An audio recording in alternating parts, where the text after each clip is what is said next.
To add Canva letterhead in Word, let me quickly open a letterhead I designed here in Canva. If you want to see how this letterhead is designed, I will leave a link in the description to that video. And I would click on share here, click on download. I want to download my letterhead as a JPEG file, and I'll hit on download.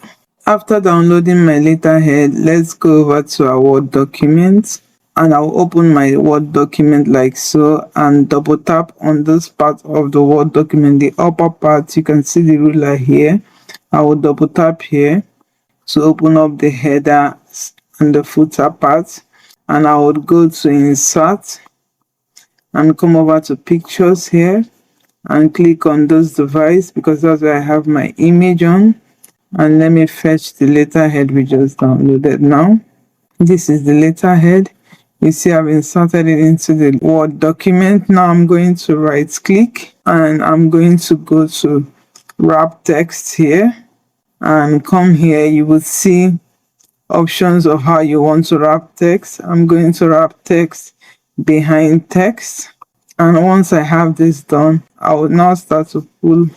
You want to pull gently, so you see it's at the edge now, and I'll pull this part also. You want to pull so that you can get that white line.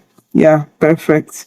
Now that you have this, I'm going to quickly just drag this and move it up just a little up. I'll use the arrow up key on my keyboard to take that perfect. Now I'll double tap on the body of the page. You can see the letterhead beautifully inserted. You can see this line here. This is where the text will stop. You can see this letter logo, and everything is perfectly aligned.